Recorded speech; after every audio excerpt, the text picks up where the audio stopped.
So for today's video guys, ay pupunta kami sa Berlin, Germany. 10 hours ang biyahe namin kung hindi madedelay ang mga train. Umalis kami sa amin ng 6 AM guys and dumating kami sa Berlin ng almost 8 PM na ng gabi. Dahil syempre may delay nga ang mga train. So nandito na kami sa Berlin guys and ito nga pala yung place na pinag-istayan namin. Yung pinag-istayan namin guys ay isa din siyang Filipino and nag-post ako dun sa Facebook page ng Germany and dun ako naghanap kung saan pwedeng magstay sa Berlin.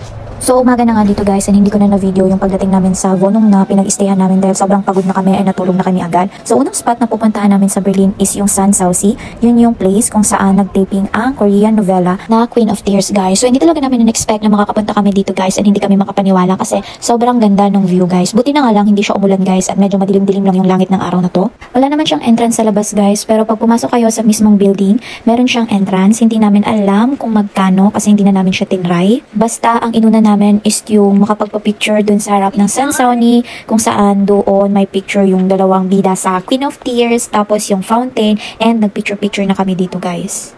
Mabilis lang kami dito guys kasi marami kaming itinerary na dapat puntahan within this day. So dapat mapuntahan namin siya. So after namin sa Sanssouci guys is naganap kami ng malapit na mall dito sa place para makapag-lunch kami. And napili namin na food is yung Asia Gourmet kasi nga Asian food and affordable lang siya guys.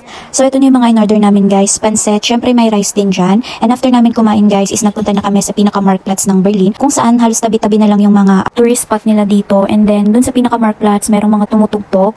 Na-videohan nga namin si Kuya guys kasi kakaiba yung instrument niya. Ito yung Neptunbrunnen guys kung saan dito din nag-taping yung Queen of Tears. Tapos guys, ito yung TV tower ng Berlin. So sa Marktplatz siya makikita din.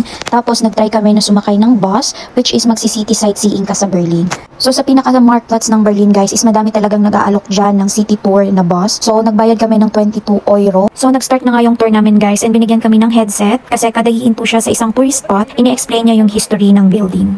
So nadaanan na nga namin yung isang tourist spot sa Berlin guys, yung Berliner Dorm. Kaso akala namin hihinto yung bus. So ang plano, sa second day na namin siya pupuntahan para makapag-picture-picture kami dyan. Okay din pala guys na nag-city tour kami sa bus kasi kinabukasan alam na namin yung mga way kung saan kami pupunta at magpipicture-picture dun sa ibang tourist spot dito sa Berlin. Sobrang dami nga lang tao dito sa Berlin guys and unlike sa lugar namin tahimik lang guys and walang masyadong tao as in bukid lang talaga siya. Tapos meron din pala silang zoo dito sa Berlin. And hindi na kami nagpunta dyan guys kasi common naman din yung mga zoo. And nadaanan nga namin yung Checkpoint Charlie guys kaso may mga nagrarally kaya hindi na namin siya pinuntahan or pinlano sa itinerary namin. So may nakita kaming souvenir shop, pumasok kami and syempre guys hindi natin makakalimutang bumili ng ref magnet. Sobrang dami nilang design and iba't ibang mga souvenir dito guys. Nga lang mahal yung t-shirt. Gusto ko sanang bumili pero next time na lang. So after namin mamili sa souvenir shop guys is dun sa pinaka-Marktplatz is merong celebration. Hindi namin alam kung ano pero merong mga bar. So umorder kami and nagtry kami dyan sa Bar Cuba. Tapos yung in-order namin dito guys is yung Pisco Sour. In fairness masarap siya, hindi siya totally lasang alak. So ang galing magtimpla ni ate. So yun yung in-order namin guys. So taste test na tayo dito. So tumambay lang kami dyan ng saglit. Inubos lang namin yung in-order namin guys. Tapos balak na namin umuwi ng maaga kasi the next day pupunta kami sa Schwerin Castle and almost 2 hours yung biyahe from Berlin. So umuwi na nga kami nito guys and abangan nyo yung day 2 namin kung saan kami nagpunta.